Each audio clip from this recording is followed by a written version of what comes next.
देश में paper leak से निपटने के लिए सबसे बड़ा मंथन जारी है। कैबिनेट मीटिंग में पिछले 1 घंटे से कानूनी प्रक्रिया को लेकर मसौदे पर चर्चा हो रही है।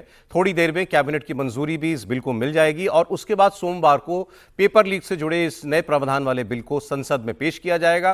पेपर लीक को रोकने के लिए बहुत सख्त कानूनी एक्शन लाने की तैयारी है, जिसके अंदर 3 महीने में फास्ट ट्रैक कोर्ट के जरिए सारे ऐसे पेपर लीक के दोषियों का निपटारा होगा, सजा सुना दी जाएगी। नए कानून में 10 साल तक की जेल का प्रावधान है, 10 करोड़ रुपए तक के जुर्माने का भी प्रावधान इसके अंदर किया गया है और राज्य भी जो हैं वो अपने उनको भी शक्तियां होंगी, वो भी अपने फास्ट ट्रैक कोर्ट इसके लिए बना पाएंगे। तो ये सारी बातें कैबिनेट में फिलहाल डिस्कस हो रही हैं और ये इस नए बिल के प्रावधान है जो मैंने आपको बताया। 10 करोड़ का जुर्माना अगर कोई पेपर लीक में पाया गया शामिल, 10 साल तक की सजा होगी। अभी तक ये इतने कठोर प्रावधान उसमें नहीं है, 3 से 5 साल तक का जो सजा का प्रावधान उसके अंदर है, बेल भी आसानी से मिल जाती है। अब वो सारी चीजें, उन बातों को इस बिल के अंदर एड्रेस किया जाएगा और सरकार इसके जरिए ये संदेश देना चाहती है कि हम जड़ पर काम कर रहे हैं, हम बीमारी की जड़ पर काम कर रहे हैं, बाकी सब सिम्टम्स नहीं। अब पेपर लीक को इस देश से दूर करना पड़ेगा। इस गुनाह में शामिल लोगों का जल्द से जल्द कैसे उनको सजा दिलाई जाए, वो व्यवस्था सरकार अब देने जा रही है। सवाल इसका यह कि इससे अपोजिशन जो है उसके लिए मुश्किल पैदा हो गई या अभी भी अपोजिशन अड़ा रहेगा, चर्चा नहीं होगी सदन के अंदर। दूसरा, जो प्रदर्शनकारी छात्र सरकार से बातचीत कर रहे हैं, क्या वो अब इस बिल के इस सरकार की इस पहल के बाद उनके पास वो नैतिक बल रह पाएगा कि वो अभी भी उसी मांग पर अड़े रहे हैं कि नहीं, हमें तो केवल शिक्षा मंत्री का इस्तीफा चाहिए, किसी और रिफॉर्म की मांग नहीं कर रहे, जो वो नहीं कर रहे हैं। ये बात त्रिपाठी जी शुरुआत में कह रहे थे, सरकार कर रही है व्यवस्था पे काम, वो मांग रहे हैं केवल इस्तीफा। नहीं, देखिए, अगर मतलब इसको थोड़ा सा संदर्भों के साथ बात करें, प्रधानमंत्री नरेंद्र मोदी संगठन से लेकर सरकार तक उनका जो अनुभव है कि इस देश में सरकारों ने कोई कोशिश नहीं की हो, ऐसा नहीं है। लेकिन वो क्या है कि जैसे घर में आप कहते हैं ना, तो लीपा पोती करके काम चला देना है, फिर से सीलन आई फिर चला गया।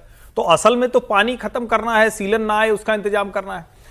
हम आज चाहे जो कह लें, लेकिन डिमोनेटाइजेशन ने इस देश में जो जैम ट्रिनिटी की बात बार बार होती, कई बार लोग कहते हैं डिमोनेटाइजेशन की चर्चा मोदी नहीं करते, इसका मतलब वो असफल रहा। लेकिन जैम ट्रिनिटी जिसकी बात करते हैं वो वही है। आज आप जब कहते हैं कि आर्टिफिशियल इंटेलिजेंस, सेमीकंडक्टर, और जब हम कहते हैं कि देश दुनिया के मुकाबले खड़ा हो रहा है, आत्मनिर्भर भारत, तो हम उस तरफ जाते हुए दिखते हैं। शिक्षा के क्षेत्र में बड़े सुधार हुए हैं और इसको जरा आप सोचिए तो समझ में आएगा। आज हम इन कानूनों की बात कर रहे हैं, उत्तर प्रदेश के हर जिले में एक मेडिकल कॉलेज खुल गया है। मतलब या तो बन रहा होगा, ज्यादातर खुल गए हैं, और जहां मेडिकल कॉलेज है उसके बगल नर्सिंग कॉलेज है। इन बच्चों को, जिनको आप पेपर लीक की वजह से किसी वजह से झेलना पड़ रहा है, 2014 के बाद से 2 गुना सीट हो गई। लेकिन पेपर लीक तो बड़ी समस्या है। अब उसके लिए पेपर लीक नहीं हो, उसके लिए ये जो जुर्माना, जो सजा, जो 3 महीने के भीतर फास्ट ट्रैक लगाकर आप उनको एक तरह से कहें कि आखिर में दोषी ठहराना है तो आप सजा करके सुना देते हैं, ये एग्जेम्पलरी होगा, जिसको हम बार बार कहते हैं कि ऐसा प्रेसिडेंस सेट हो कि दोबारा कोई करने का दुस्साहस न कर सके, और रूट कॉज को खत्म करने की कोशिश है। ये अब उससे नहीं चलने वाला है कि आपने कहा कि ऊपर से पपड़ी आई, झाड़ दिया और फिर वो आ जाएगा। सरकार कोई भी हो, शिक्षा मंत्री कोई भी हो। नहीं, मैं एक बड़ा सुधार जो लाया वो NEP 2020, इसके बारे में हम कम ही जिक्र कर रहे हैं। बिल्कुल, राष्ट्रीय शिक्षा नीति देश में। और आप अब सोचिए कि आपके रीजनल लैंग्वेजेस में मेडिकल की पढ़ाई शुरू करना, हिंदी में मेडिकल की पढ़ाई शुरू करना, ये कोई छोटी बात थी। आज जितने भी देश के विश्वविद्यालय हैं स्किल्ड बेस्ड कोर्सेज चला रहे हैं, यानी कि सोशल साइंसेज में भी आपको अप्लाइड कोर्सेज चलाया जा रहा है, ताकि कोई व्यक्ति कल ऑनर्स करके जाए तो उसके हाथ में कुछ ऐसा हो जो हैंड्स टू डू लर्निंग के सहारे हो, कम से कम कुछ उसको जीविकोपार्जन हो। तो एम्प्लॉयबिलिटी और रिसर्च शिक्षा के केंद्र में आ गया है। और वो सिर्फ, अब पहले रिसर्च होता क्या मास्टर से होता था, अब रिसर्च कहाँ से शुरू हो गया है, वो ग्रेजुएशन से शुरू हो गया है। इसकी शुरुआत जो थी वो 2014 में शुरुआत की गई थी, लेकिन वो बंद हो गया था। बाद में जब ये सरकार 2014 में आई तो फिर से नए सिरे से 4 इयर्स डिग्री प्रोग्राम लाया गया। अब पहले होता क्या था कि सारे विश्वविद्यालय अलग अलग अपना टेस्ट कराते थे, उस टेस्ट एक जगह हो गया। मेडिकल और इंजीनियरिंग के जो है वो हर प्रदेश अलग अलग कराता था, अब वो एक जगह करने की कोशिश की जा रही है। तो एक व्यक्ति एक लड़के को 10 जगह जहां भागना चाहिए, भागता था पहले, वो एक जगह केंद्रित करने की कोशिश हो रही। तो इसमें गलत क्या था? बहुत अच्छी व्यवस्था थी। हाँ, इसमें लूप होल्स रह जा रहा है। तो एक बार हम हर बार कहते हैं इंक्रीमेंटल एक बात होती है हमेशा कि कोई धीरे धीरे ही इंक्रीमेंटल रिफॉर्म्स होता है। कुछ न कुछ कमियां रह जाती हैं, फिर हम उसको सुधारते हैं, कुछ फिर कमी रहती है, फिर सुधारते हैं, और धीरे धीरे सिस्टम एक जब आ जाता है, जब वो फुल प्रूफ सिस्टम के तौर पर बन जाता है। तो सरकार उसी दिशा में काम कर रही है। लेकिन ये जो कानून है, ये पेपर लीक को, मतलब पेपर लीक करने वालों को सजा का कानून है। देखिए, ये डेटरेंट पे काम कर रही है सरकार अभी। मैंने लेकिन मेन चीज तो है पेपर करवाना। मैं उस समय भी जिक्र किया था कि बिल्कुल सही कर रहा है। देखिए, फांसी के प्रावधान होने से ऐसा तो है नहीं कि मर्डर नहीं होता। सर एक सेकंड, सॉरी, आपको संसद में लेकर के चलता हूं। राज्यसभा में वंदे मातरम बिल पेश कर दिया गया है। गृह राज्य मंत्री नित्यानंद राय ने यह बिल पेश किया है। इस नए विधेयक का मुख्य उद्देश्य राष्ट्रीय गीत वंदे मातरम को राष्ट्रगान जनगण मन के समान कानूनी संरक्षण और सम्मान दिलाना है। वंदे मातरम के गायन में बाधा डालना राष्ट्रगान के अपमान के समान ही एक अपराध बन जाएगा, और अपमान करने पर कानूनी प्रक्रिया के तहत सजा भी मिलेगी। वंदे मातरम का अपमान करने पर 3 साल की जेल और जुर्माना भी ये प्रावधान है। Thank you. Now the question is that the leave be granted to introduce the bill. Those in favor will please say aye. Those against will please say no. I think the ayes have it, the ayes have it, the ayes have it. Shri Nityanand Rai.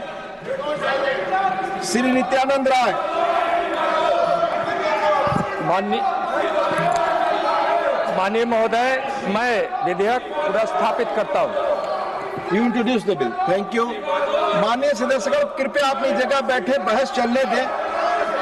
Please. The House stands adjourned to meet at 11 a.m. on Monday, the 27th July 2026.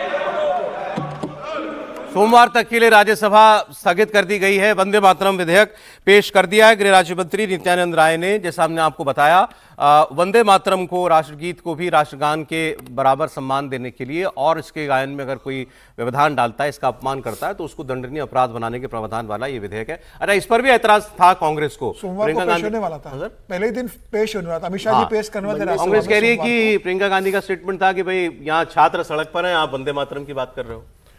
और कमाल की बात करते हो, इतना महत्वपूर्ण का bill है जो सोमवार को पेश राज्यसभा में अमित शाह जी करने वाले थे पेश। 7 दिन आपने 6-5 दिन आपने संसद चलने नहीं दी, तो आखिरी वर्किंग डे शुक्रवार को राज्यसभा में पेश हो रहा है। आप चर्चा कीजिए उसके ऊपर। क्या आपत्ति है कि कांग्रेस का विरोध करेगी? राष्ट्रगीत और राष्ट्रगान का सम्मान क्या नहीं होना चाहिए? किसी भी राष्ट्र के प्रतीक का, राष्ट्र के सम्मान से जुड़े किसी भी प्रतीक का क्या सम्मान नहीं होना चाहिए? क्या कांग्रेस उसके साथ नहीं है? कांग्रेस को तो एक स्वर में कहना चाहिए था कि हाँ, राष्ट्रगीत, राष्ट्रगान हो, राष्ट्र के सम्मान से जुड़े हुए कोई भी प्रतीक हो, उसका हम सम्मान करते हैं। उससे जुड़ा हुआ कोई भी बिल आएगा, हमारा पूरा समर्थन है। कांग्रेस किस बात का इस बात बिल में विरोध है? मुझे लग रहा है कि बता रहा है कि तो कांग्रेस की मानसिकता बता रही है कि आप इतने महत्वपूर्ण का बिल को आप विरोध कर रहे हो, उस पर आप चर्चा में हिस्सा नहीं ले रहे हो, और ये बिल ऐसा जिस पर चर्चा होना ही नहीं चाहिए। एक मत से, एक ध्वनि मत से ये बिल पास होना चाहिए। फिर चाहे वो ओबीसी हो, चाहे कांग्रेस हो, चाहे समाजवादी पार्टी हो, चाहे डीएमके हो, सबको इस बिल का सहयोग करना चाहिए। इस बिल का विरोध करना, इस बिल पर आपत्ति दर्ज कराना, ये बताता है कि आप राष्ट्रगीत और राष्ट्रगान में और राष्ट्र के सम्मान से जुड़े प्रतीकों को आप किस भावना से देखते हो। यह बहुत दुर्भाग्यपूर्ण है। इस बिल का विरोध कांग्रेस आप भी जानते हैं कि ये वंदे मातरम और उससे जुड़े बिल पर क्यों जो है इतना सीरियस पार्टियां नहीं है।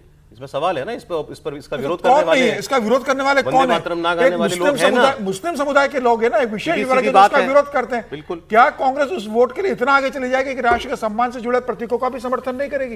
ये तो बहुत दुर्भाग्यपूर्ण बात है।